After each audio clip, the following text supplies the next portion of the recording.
প্রিয় দর্শক, দেশে বিদেশে যে যেখানে বসে দেখছেন সবাইকে স্বাগত জানাচ্ছি এনটিভিতে সরাসরি সম্প্রচারিত আলোচনাধর্মী অনুষ্ঠান আইএফআইসি ব্যাংক নিবেদিত সংলাপ প্রতিদিন। সাথে আছি আমি মুকসিমুল হাসান এবং আজকে আমাদের সঙ্গে আলোচনার জন্য আমরা স্টুডিওতে দুজন অতিথিকে আমন্ত্রণ জানিয়েছি। আমরা শুরুতেই পরিচিত হব তাদের সঙ্গে। আমার ঠিক বামে রয়েছেন মোহাম্মদ হারুন রশিদ, সাবেক সংসদ সদস্য এবং বিএনপি চেয়ারপারসনের উপদেষ্টা, এবং তার ঠিক পাশে রয়েছেন সবার পরিচিত ডাক্তার জাহিদুর রহমান, সদস্য নির্বাচন ব্যবস্থা সংস্কার কমিশনের সদস্য। আপনাদের দুজনকেই স্বাগত জানাচ্ছি আজকের আলোচনায়। আমি প্রথমে একটু আলোচনা শুরু করতে চাই হারুন ভাই আপনার কাছ থেকেই, যে এখন প্রায় 6:15 বাজে, কিছুক্ষণ পর জাতির উদ্দেশ্যে ভাষণ দিবেন অন্তর্বর্তী সরকারের প্রধান উপদেষ্টা অধ্যাপক ডক্টর মোহাম্মদ ইউনূস, এবং যেটি তার প্রেস উইং থেকে জানানো হয়েছে যে অন্তর্বর্তী সরকারের 100 দিন পূর্তি উপলক্ষে তার এই ভাষণটি।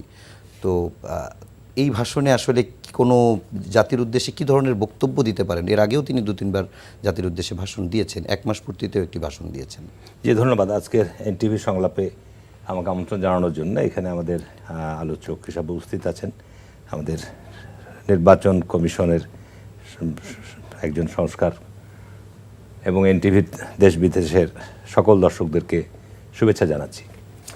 কি বক্তব্য দেবে এটা তো অনুমান করে বলা সম্ভব নয়, তবে জাতির যে প্রত্যাশা, যে গত জুলাই আগস্টের যে বিপ্লবের মধ্য দিয়ে অন্তর্বর্তী সরকারের যে একটা গুরুত্বপূর্ণ দায়িত্ব তাদের উপর বর্তিয়েছে, তারা যে দায়িত্ব নিয়েছে রাষ্ট্রীয় প্রতিষ্ঠানগুলিকে সংস্কার করে যত দ্রুত সম্ভব একটি অবাধ, সুষ্ঠু, আন্তর্জাতিকভাবে জাতীয়ভাবে গ্রহণযোগ্য একটি নির্বাচনের মধ্য দিয়ে জনপ্রতিনিধিদের কাছে ক্ষমতা হস্তান্তর করে দেওয়া, এটি জনগণের এখন সবচেয়ে বড় প্রত্যাশা। তাহলে আমাদের অনেক সংকট রয়েছে, জাতীয় সংকট, আন্তর্জাতিক সংকট এবং দেশের আভ্যন্তরীণ বিভিন্ন ধরনের সংকট বিদ্যমান রয়েছে, এবং এই সংকটকে সত্যিকার অর্থে মোকাবেলা করতে হলে একটি রাজনৈতিক সরকারের দরকার, এর কোনো বিকল্প নাই।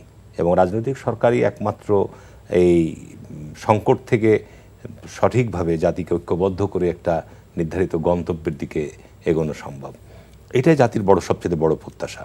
আমরা আশা করব যে আমাদের মাননীয় প্রধান উপদেষ্টা উনি 100 দিন পূর্তি উপলক্ষে, আমি এই মুহূর্তে 100 দিনে আমাদের অর্জন কি, আরও কি অর্জন করা সম্ভব হতো, আমি এই বিষয়গুলো আমি আলোচনায় যেতে চাই না। তার কারণ আমরা এই সরকারকে এখন সহযোগিতা অব্যাহত রেখেছি, এবং আমরা প্রত্যাশা করি যে এই সরকার যেন জনগণের কোনো গণরোষের কোনো শিকার না হন এমন কোনো পদক্ষেপের মধ্য দিয়ে।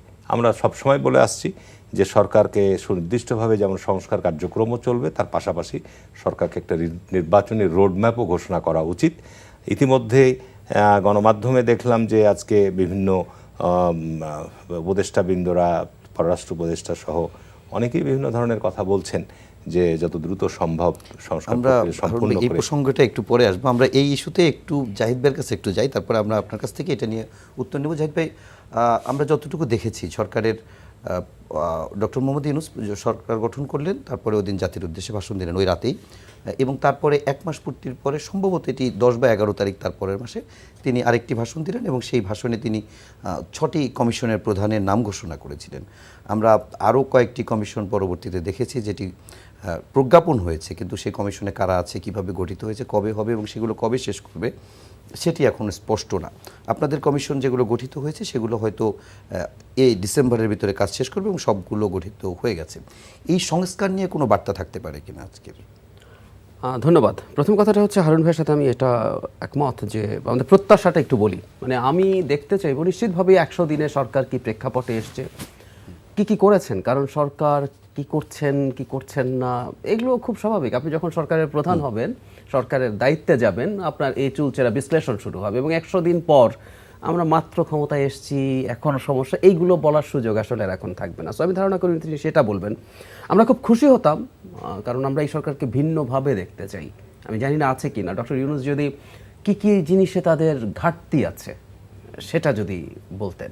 যেমন রিসেন্টলি আমরা খেয়াল করেছি আহতদের চিকিৎসা নিয়ে বড় সংকট হয়েছে। আমি এই সরকারের অনেক ক্ষেত্রে ছাড় দিতে প্রস্তুত আছি, এই সরকার যে সিচুয়েশনের দায়িত্ব নিয়েছেন এটা টাফ, আমি বিশ্বাস করি, কিন্তু আহতদের চিকিৎসার ব্যাপারে খুবই মিসম্যানেজমেন্ট হয়েছে।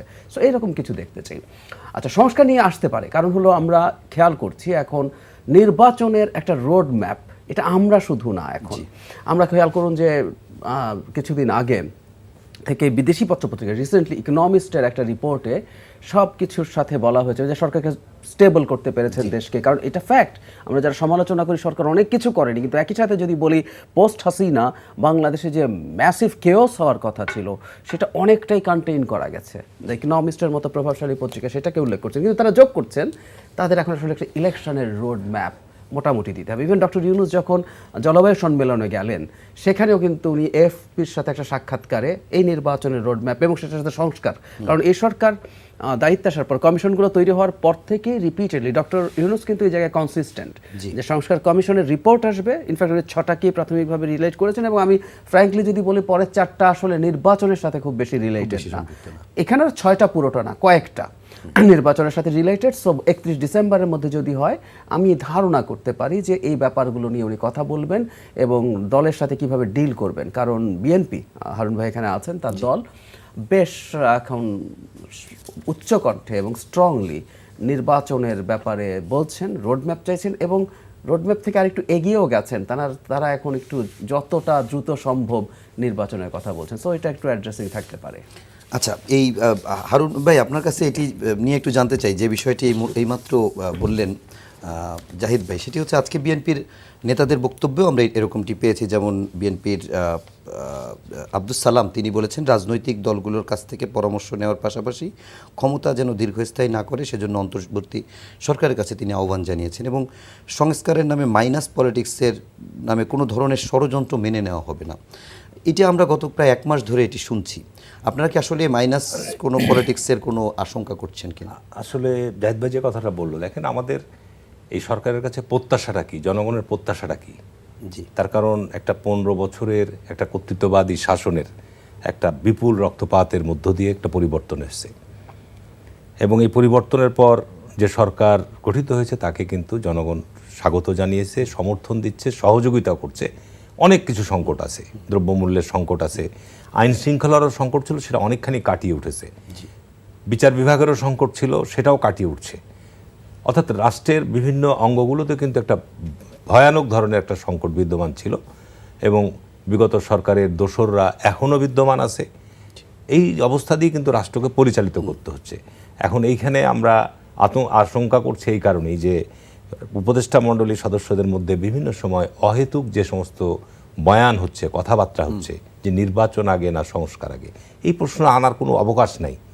এই ধরনের কথা যদি বলা হয় তাহলে মানুষের মধ্যে কিন্তু এটা সন্দেহ এবং সংশয় সৃষ্টি হবে, যেই বলুক না কেন। নির্বাচন আগে না, শেখ হাসিনা 15 বছর কিন্তু একটা বয়ান চালিয়েছে যে উন্নয়ন না গণতন্ত্র, এবং এই 15 বছর সে এই স্লোগান দিয়ে কিন্তু দেশের গণতান্ত্রিক ইনস্টিটিউশনগুলোকে সম্পূর্ণ ধ্বংস করেছে।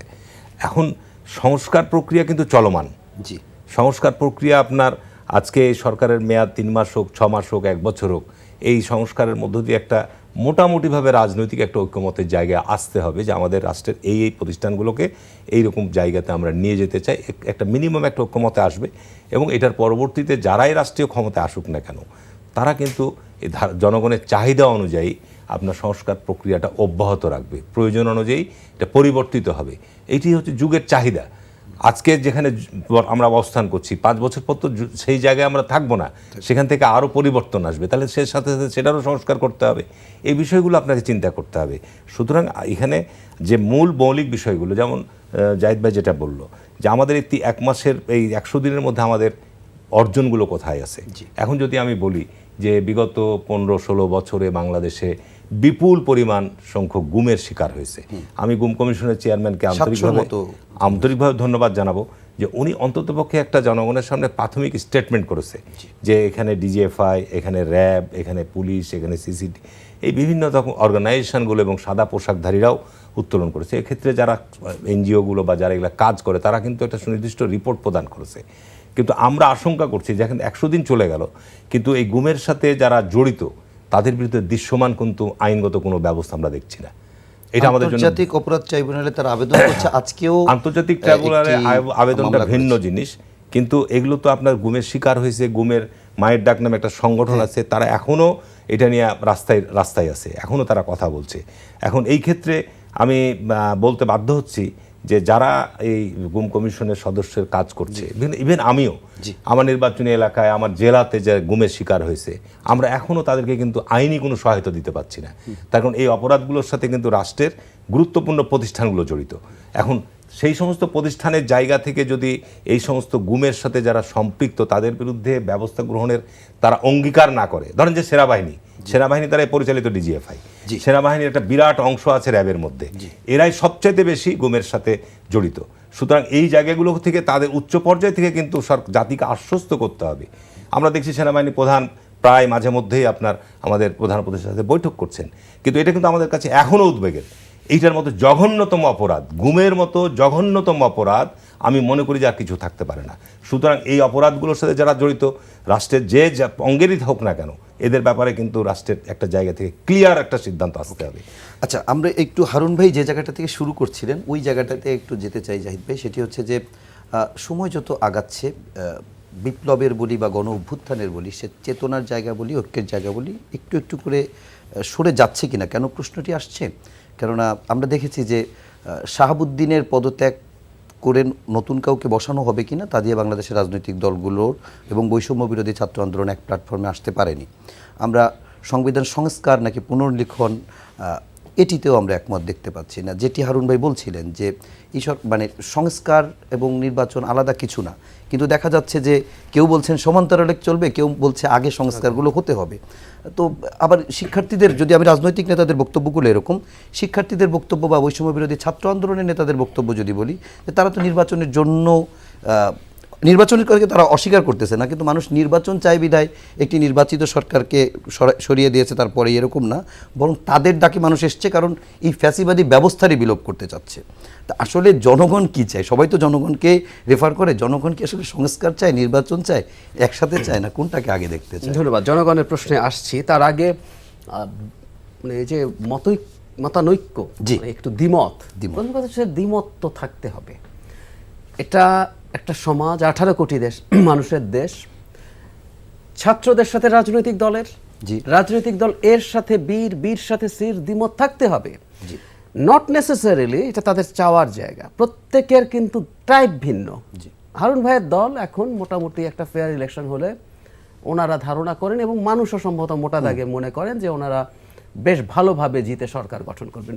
সুতরাং তার চাওয়া ইলেকশন, এটা রাজনৈতিক দল চাইবেই। আবার কোন রাজনৈতিক দল কিন্তু আগে সংস্কার চাইছে, উনি আসলে সংস্কার যতটা চান তার চেয়ে চান নির্বাচনটা একটু পরে হোক। আচ্ছা, কারণ হচ্ছে উনি, এটা তো সমস্যা নাই, উনি দেখছেন উনি যদি সময় পান ওনার একটু পাল্টা জোট গঠন করা, কারণ শেখ হাসিনা বা আওয়ামী লীগ সরে যাওয়ার পর যে পলিটিক্যাল ভ্যাকিউম তৈরি হয়েছে, এখানে বিরোধী কারা হবে যদি বিএনপি সরকারে যায়, তারা একটু একত্র হতে পারেন কিনা, তারা যদি একত্র হতে পারেন সেটা যদি সময়, তার কিছু সাংগঠনিক কাজ একটু এগিয়ে নেবেন। সো উনি সময় চেয়েছেন, তার দলের জন্য ওটা ভালো।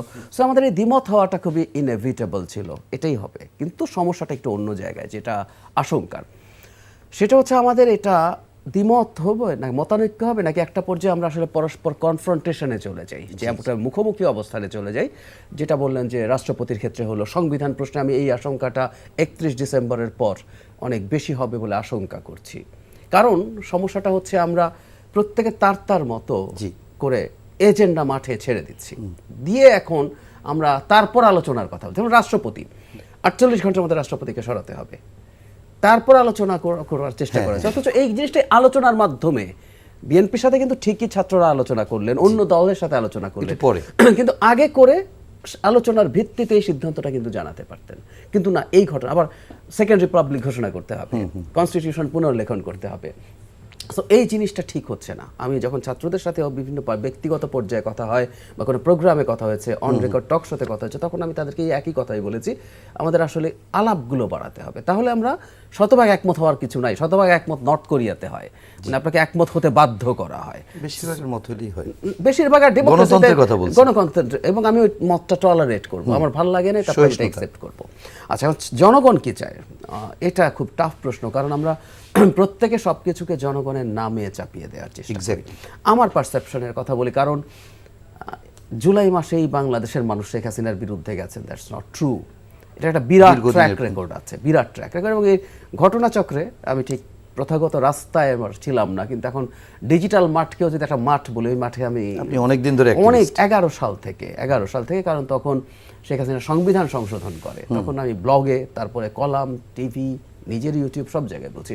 সো আমার পারসেপশন যেটা হয়, এটা আমি সঠিক দাবি করছি না, কারণ আমি কোনো সার্ভে করি নাই, জনগণ শেষ পর্যন্ত আসলে শেখ হাসিনার পতন চেয়েছিল। মানে আমরা আগে বলতাম না, এক দফা এক দাবি, আর ওই রকম শেখ হাসিনা তুই কবে যাবি। অন্যান্য যত ব্যাপার আছে পরাপর, যেমন ধরুন সংবিধান, আমাদের সেকেন্ড রিপাবলিক লাগবে কিনা, মানে সেকেন্ড রিপাবলিক কনসেপ্টটা আমাদের শিক্ষিত মানুষে কি বোঝে? না, বুঝে না অনেকেই। তো তার মানে জনগণের নাম দিয়ে যদি বলি যে সেকেন্ড রিপাবলিক চাওয়া হয়েছে, is it true? I don't think so. আমার কাছে মনে হয় যেটা, আবার জনগণ শুধুই কি একটা ইলেকশন চায়, আমি এটাই একটু দ্বিমত প্রকাশ করি। আমি মনে করি জনগণ বলতে আমরা আবারও বলছি, যিনি একদম খেটে খাওয়া মানুষ, যিনি অনেক কিছু আসলে বোঝেন না, সিস্টেম বোঝেন না, বিচার বিভাগ বোঝেন না, কনস্টিটিউশন বোঝেন না, তাকেও যদি আমরা বোঝাতে পারি, দেখো সংবিধানের এই জায়গায় কিছু সমস্যা আছে, বিচার বিভাগের এই জায়গায় কিছু সমস্যা আছে, পুলিশের এই জায়গায় কিছু সমস্যা আছে, এগুলো যদি পাল্টাই তাহলে কিন্তু তোমার ভালো হবে, শান্তি আসবে, শান্তি আসবে। দ্রব্যমূল্য কমবে। এভাবে যদি বোঝে, আমি দেখবেন তারা বলে হ্যাঁ তাহলে কিছু হোক, তারা কিন্তু কিছু সংস্কারও চাইবেন। এবং এই সরকারটা, তার কিছু ম্যান্ডেটও আছে, কারণ এটা 11 সরকার না, এটা ইলেকটোরাল ম্যান্ডেট, পপুলার ম্যান্ডেট আছে, এবং হাইয়েস্ট ম্যান্ডেট। মানে আওয়ামী লীগের যারা বেনিফিশিয়ারি ছিল, এমনকি যারা সফট আওয়ামী লীগার, যারা পলিটিক্যালি, তারাও এই সরকারকে সমর্থন করেছে, আমি দেখেছি। বিএনপি করেছে। মানে বাংলাদেশের ইতিহাসে এত বেশি সমর্থন পাওয়া সরকার আর কোনো দিন ছিল না, তাই না? সো এই সরকারটা যদি এখন কিছু সংস্কার করতে চায়, কিন্তু আবারও উইচ ইজ ভেরি ইম্পর্টেন্ট, জনগণ এটা চাই বলে আমি একটা কিছু চাপিয়ে দেব, এটা কোনোদিন সাস্টেইনেবল হবে না। সরকারের যেটা করতে হবে, তার নিজেরও কিছু এজেন্ডা থাকতে পারে, যে আমি যেহেতু এসেছি, আমি একটা গ্রুপকে রিপ্রেজেন্ট করি, আমি এই জিনিস করতে চাই। বিএনপি আসবে 31 ডিসেম্বরের পর, বিএনপি কি চায়, কতটুকু নেবে, আদার যেসব দল আছে সবার সাথে, সিভিল সোসাইটি সবার সাথে কথা বলে আলাপের মাধ্যমে একটা কনসেনসাসে যাওয়া। এবং আমি আমার জায়গা থেকে যেটা চাওয়া, সেটা হচ্ছে আমরা এক্সপেকটেশন যাতে অনেক ইউটোপিয়ান করে না ফেলি। ওরকম হলে খুব ভালো হয়ে যেত, 5 বছরের মধ্যে ইউরোপ বানিয়ে ফেলতে পারবো আমি দেশকে, এটা করে ফেলা যাবে, সেটা করে, এগুলো করে বরং সংঘাতের পরিস্থিতি হয়। একত্র হওয়া, কিছু বাস্তববাদী সংস্কার পরিকল্পনা হাজির করা, যেটা প্রত্যেকে অ্যাকসেপ্ট করবে, সেটা করে। আমি একটু হারুন ভাইয়ের কাছে যেতে চাই, যে কিছুক্ষণ আগে পররাষ্ট্র উপদেষ্টা তৌহিদ হোসেনের সঙ্গে বৈঠক করেছেন যুক্তরাজ্যের under secretary Indo Pacific strategy. তার সঙ্গে বৈঠকে বেশ কিছু বিষয়ে কথা হয়েছে। সেখানে পররাষ্ট্র উপদেষ্টা বলেছেন, আমরা একটি সুষ্ঠু গণতান্ত্রিক পরিবেশ সৃষ্টি করে দিয়ে সরে যেতে চাই। রাজনীতি নিয়ে এই সরকারের কোনো উচ্চাভিলাষ নেই, আমাদের একটাই লক্ষ্য, এখন যেটুকু সময় লাগে, তবে আমরা স্পষ্টভাবে জানি না যে কবে নাগাদ নির্বাচন দেওয়া সম্ভব হবে, কারণ কতগুলো কমিশন কাজ করছে, তাদের প্রতিবেদন পেলে আমরা বুঝতে পারবো কত তাড়াতাড়ি আমরা করতে পারবো। আমি জাহিদ ভাইকে এই প্রশ্নটা করব যে আপনাদের কাজের অগ্রগতি কি, কিন্তু আপনার কাছে জানতে চাচ্ছি প্রথম অংশ নিয়ে, যে আসলে একটু কি সরকার তার অবস্থান থেকে সরল? সরকার অবস্থান থেকে সরেছে না সরেটা আমি বলবো না, তবে ওনার যে স্টেটমেন্টটা এসছে, আমি মনে করি এটাকে যথার্থ এই কারণেই যে বাংলাদেশে গত 15 বছর যাবৎ নির্বাচন নিয়ে কিন্তু ইউরোপীয় ইউনিয়ন বলেন, মার্কিন যুক্তরাষ্ট্র বলেন, বা গণতান্ত্রিক বিশ্ব বলেন, তারা সবসময় কিন্তু এ ব্যাপারে অত্যন্ত কনসার্ন ছিল এবং সবসময় বলে এসছে যে বাংলাদেশে একটা গ্রহণযোগ্য অংশগ্রহণমূলক নির্বাচন তারা চাই। এটা সবসময় তারা বলে এসছে। স্বাভাবিক এই পরিস্থিতিতে আন্তর্জাতিক বিশ্ব, ইউরোপীয় ইউনিয়ন বলেন, আমাদের কমনওয়েলথের যিনি আপনার ব্রিটিশ মন্ত্রী বলেন, বা মার্কিন যুক্তরাষ্ট্র বলেন, যারা গত 15 বছর যাবৎ এই বিষয়গুলো সবসময় বলে এসছে, তারা তাদের অবস্থান থেকে তো আমার মনে হয় না যে তারা পরিবর্তন হয়েছে। তারা এখনও চাই যে বাংলাদেশে একটা গ্রহণযোগ্য নির্বাচন অনুষ্ঠিত হোক, পাশাপাশি বাংলাদেশের জনগণের মধ্যে একটা জাতীয় ঐক্য গড়ে উঠুক, যে বাংলাদেশে যেন একটা গণতান্ত্রিক চর্চা, সংবিধানে আমাদের যে মত প্রকাশের স্বাধীনতা, আমাদের সভা সমাবেশের স্বাধীনতা, এই জায়গাগুলো যেন অক্ষুণ্ণ থাকে। এই ব্রিটিশ উপমন্ত্রীও একই আশাবাদ জানিয়েছেন। এই জায়গাগুলো শুনেন, মত প্রকাশের স্বাধীনতায় যদি আপনি অহেতুক হস্তক্ষেপ করেন, তাহলে কিন্তু সেখানে ক্ষুদ্র এক গোষ্ঠীও হলো, সেটাই কিন্তু একটা ভিন্ন প্রতিক্রিয়া তৈরি হয়। প্রয়োজন তো নাই। আমার কথা হচ্ছে যে রাষ্ট্রের মধ্যে জাহিদ ভাই যেটা বলছিল, যে আমাদের মত প্রকাশের জায়গাগুলো দিতে হবে, তারপরে এর মধ্যে থেকে আপনি কতটুকু গ্রহণ করতে পারবেন, কতটুকু অ্যাকোমোডেট করা সম্ভব, সেটা যারা রাষ্ট্র পরিচালনার দায়িত্বে থাকবে এবং বাংলাদেশের মতো একটা দেশে এখানে 18 কোটি মানুষ, এখানে হিন্দু, মুসলিম, খ্রিস্টান, বৌদ্ধ বিভিন্ন উপজাতিরা আছে, পার্বত্য চট্টগ্রাম আছে, সবগুলোকে নিয়েই তারপরে ধরেন যে আমাদের নদী, নালা, খাল, বিল, সমুদ্র সব কিছু আছে। এই সমস্ত কিছুকেই কিন্তু আপনাকে প্লাস আমাদের পাশে বৃহৎ প্রতিবেশী আছে, তারপরে এখানে আর একটু দূর প্রতিবেশী চায়না বৃহৎ শক্তি, তারপরে আরও দূর রাষ্ট্র যাদের বাংলাদেশ নিয়ে ইন্টারেস্ট আছে, মার্কিন যুক্তরাষ্ট্র বা আমাদের ব্রিটেন, তাদেরও একটা ইন্টারেস্ট আছে। তো সুতরাং এত কিছুকে বাংলাদেশ সত্যিকার অর্থেই আপনার অ্যাড্রেস করে বাংলাদেশকে একটা সুস্থ পরিবেশে নিয়ে যাওয়া কিন্তু বিরাট চ্যালেঞ্জিং ব্যাপার। তো এই ক্ষেত্রে আমি যেটা মনে করি যে অন্তর্বর্তী সরকার যেটা যত দ্রুত সম্ভব, যত দ্রুত সম্ভব, এখানে কোনো মানে কথার মধ্যে কোনো দীর্ঘসূত্রিতা রাখার কোনো অবকাশ নাই। আমি স্পষ্টভাবে বলছি যে যত দ্রুত সম্ভব সংস্কারের ব্যাপারে 31শে ডিসেম্বর রিপোর্ট প্রকাশ করা হবে। রিপোর্ট প্রকাশ করার পর এর সাথে রাজনৈতিক দলগুলোর সাথে আলোচনা করবে। এখনও হয়তো হচ্ছে রাজনৈতিক দলগুলোর সাথে আলোচনা। রাজনৈতিক দলগুলোর সাথে আলোচনার পর যেটুকু সম্ভব আপনার আপাতত আপনার একটা ঐক্যমতের জায়গায় এসে আপনার সেই জায়গা থেকে আমাদের যাত্রা শুরু করতে হবে। এবং আমি মনে করি যে এখন যে আমরা সংকটময় সময় অতিক্রম করছি, সংকট তো শেষ হয়ে যায়নি। এখনও অধিদপ্তর বলেন, সচিবালয় বলেন, প্রশাসন বলেন, বিচার বিভাগ বলেন, কোনো জায়গায় কিন্তু এখনও সঠিকভাবে আমরা এখনও দাঁড় করাতে পারিনি।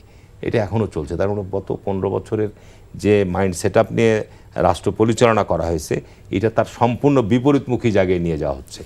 এবং এখানে মেধাবী, যোগ্য, উপযুক্ত ব্যক্তিদেরকে এটা আমাদের মধ্যে আসতেই হবে যে এই বাংলাদেশে আপনার যারা বিভিন্ন ক্যাডার সার্ভিসের মধ্যে যাবে, সেখানে জামাত ইসলামের লোক থাকবে, আওয়ামী লীগ সমর্থিত লোক থাকবে, বিএনপি সমর্থিত লোক থাকবে, ছাত্র ইউনিয়নের লোকরা থাকবে, ছাত্রদের মধ্যে যারা ভিন্ন মতামত পোষণ করছে তাদের মধ্যে মেধাবী ছাত্ররাও থাকবে। তাদেরকে আপনাকে অ্যাকোমোডেট করতে হবে। ভিন্নমত বলে তাদেরকে আপনি অবমূল্যায়ন করলেন, এটা আমার মনে হয় যে রাষ্ট্রকে একটা লক্ষ্যে নিয়ে যাওয়ার জন্য এটা অন্তরায় হবে না। তো এইটার ক্ষেত্রে অন্তর্বর্তী সরকারের প্রধান উপদেষ্টা উনি যথেষ্ট ম্যাচিউরড মানুষ, বুদ্ধিমান মানুষ, এবং আমি ওনার গ্রহণযোগ্যতা জাতীয় আন্তর্জাতিকভাবে অনেক বেশি।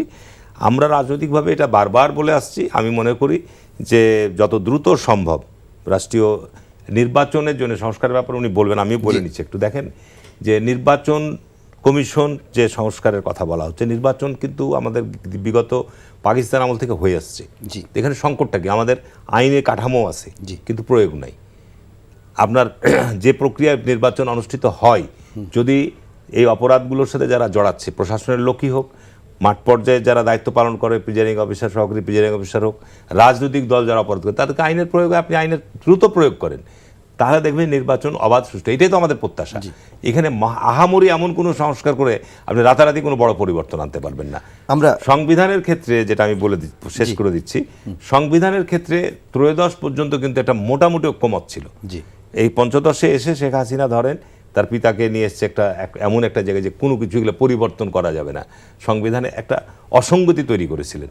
তো সেই জায়গাগুলো বাদ দিয়ে যে জায়গা পর্যন্ত আমাদের এই 2006 সালের পুরো পর্যন্ত মোটামুটি আমরা ঐক্যমতে ছিলাম, সেই জায়গার মধ্যে সংবিধানে আর যেসব জায়গাগুলো সংস্কার করা প্রস্তাব করা সম্ভব, আমরা সেই জায়গাগুলো ভাবলে এটা খুব বেশি জটিল বিষয় আমি মনে করি না। ক্লিয়ার।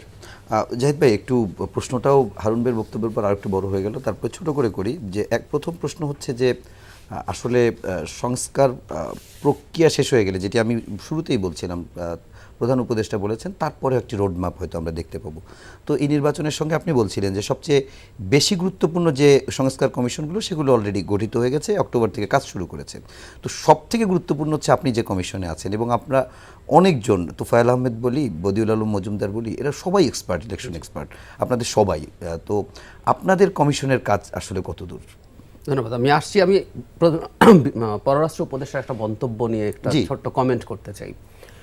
উনি বলছেন সরকারের কোনো রাজনৈতিক উচ্চাভিলাষ নেই। আমি বিশ্বাস করি, কিন্তু সরকারকে একটু সতর্ক হতে হবে। একটা জায়গায় সতর্ক বার্তাটা আমি জারি করে রাখতে চাই। আমরা ছাত্রদের দুটো সংগঠন তৈরি হয়েছে যারা এই মুভমেন্টে ছিলেন। একটা হচ্ছে বৈষম্য বিরোধী ছাত্র আন্দোলন, একটা হচ্ছে নাগরিক কমিটি, যেখানে ছাত্রের বাইরেও অনেকে আছেন, মানে এদের অভিভাবক কমিটি বলা যায়, অভিভাবক কমিটি। আমরা নিশ্চিত নই, কিন্তু এটা বলা হচ্ছে। এবং নাগরিক কমিটির যিনি প্রেসিডেন্ট, তিনি, আমি একটা চ্যানেলকে উনি একটা চ্যানেলকে ইন্টারভিউতে ওনারা একটা রাজনৈতিক দল হতে যাচ্ছেন এরকম আভাসও দিয়েছেন। সো ওনারা যদি রাজনৈতিক দল হিসাবে আবির্ভূত হন, 3 জন ছাত্র উপদেষ্টা হিসেবে আছেন। ফলে এই যে কানেকশনের জায়গাটা সরকারকে সতর্ক হতে হবে। আমরা চাই বা না চাই, মানুষ কিন্তু তখন ওই রাজনৈতিক দলকে সরকারের সাথে কানেক্ট করা এবং সরকারের রাজনৈতিক উচ্চাভিলাষ আছে কিনা সেই আলাপ করবেই।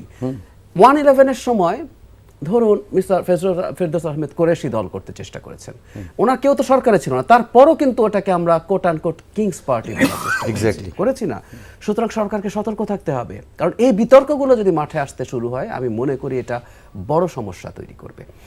এবার সংস্কার নিয়ে যদি বলে, সেটা হলো আমরা নির্বাচন ব্যবস্থা সংস্কার কমিশন আসলে সব নির্বাচন নিয়ে কাজ করছি। আমরা যেহেতু ঠিকঠাক মতো আমাদের সংসদ নির্বাচনই হচ্ছিল না, আমরা ভুলে যাই আমাদের স্থানীয় সরকার নির্বাচনের কথা, এবং এটা অত্যন্ত ভাইটাল নির্বাচন।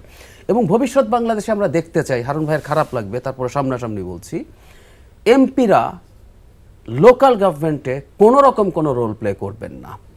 এটা আমি নাগরিক হিসেবে, আমি কমিশনের জন্য বলছি না। এমপির কাজ এলাকার উন্নয়ন, তদারকি করা, ব্রিজ বানানোর প্রতিশ্রুতি দেয়া, রাস্তা বানানোর এগুলো নয়। এমপি নীতি নির্ধারণ করা, নীতি নির্ধারণ করা, আইন প্রণয়ন করা, এসব হলো এমপির কাজ। সো লোকাল গভর্নমেন্ট খুব শক্তিশালী করতে হবে, কারণ আমরা তো একটা ইউনিটারি স্টেট, আমরা তো এখন যেহেতু ফেডারেল স্টেটের কথা ভাবছি না। সো আমরা লোকাল ইলেকশনগুলো যাতে খুব ভালোভাবে করা যায়, আমাদের মনে রাখতে হবে আমাদের জেনারেল ইলেকশনের প্রবলেম হয়তো শেষ হয়ে যাবে, কারণ তত্ত্বাবধায়ক সরকার, নির্দলীয় তত্ত্বাবধায়ক সরকার নিয়ে আমরা একমত সবাই। সো এটা ভবিষ্যতেও কনস্টিটিউশনে ফেরত থেকে আসবে। যাচ্ছে বা কিন্তু লোকাল গভর্নমেন্ট ইলেকশনগুলো কিন্তু দলীয় সরকারের অধীনেই হয়। এই সবশেষ তো আমরা দেখেছি দলীয় প্রতীকও ব্যবহৃত হয়েছে, সেটা রাখবো কি রাখবো না সে আলোচনা, আইন এখনো চেঞ্জ হয়নি। সেটা চেঞ্জ হোক বা না হোক, কিন্তু নির্বাচনটা হচ্ছে কিন্তু দলীয় সরকারের অধীনে। জি। সুতরাং এই নির্বাচন কিন্তু ভবিষ্যতেও চ্যালেঞ্জিং থেকে যাবে। থাকবে। সো আমরা এই সব কিছুকে নিয়ে কিভাবে যতটা সম্ভব, তবে আমি বিশ্বাস করি, আমি মানে বলছি না যে ওনারা এসেই ক্ষমতায় যদি আসেন লোকাল গভর্নমেন্ট ইলেকশনগুলো ম্যানিপুলেট করবেন, কিন্তু একটা কথা মনে রাখতে হবে, নির্বাচন কমিশন কিন্তু মানুষের সদিচ্ছার উপরে রিলাই করতে পারে না। ওটা কিন্তু একটা রেফারির মতো সংগঠন, একটা দায়িত্বপ্রাপ্ত কমিশন, যিনি ধরে নেবেন যে নানান সমস্যা হতেই পারে। সো সেটার সেফগার্ড কীভাবে নেওয়া যায়, আমরা খুব ভালোভাবে কাজ করছি। এবং আমরা মনে করি তত্ত্বাবধায়ক সরকার থাকলেও আইনেরও কিছু কিছু জায়গায় গুরুত্বপূর্ণ লুপ হোলস আছে, সেগুলো আইডেন্টিফাই করা।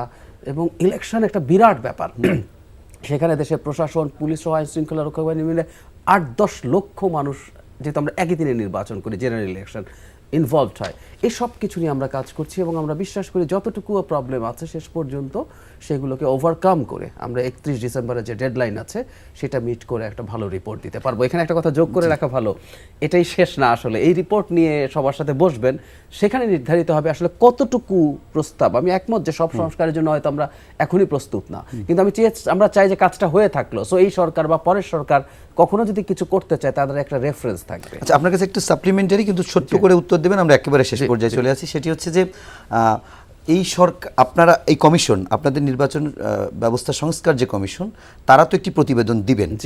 আমি জানতে চাচ্ছি না সেই প্রতিবেদনে কি থাকবে, বাট একজন রাজনীতি বিশ্লেষকও আপনি, আপনাদের প্রতিবেদন দেওয়ার পর নির্বাচনের আয়োজন করতে কত সময় লাগতে পারে আপনার কাছে মনে হয় আপনাদের প্রতিবেদনের আলোকে?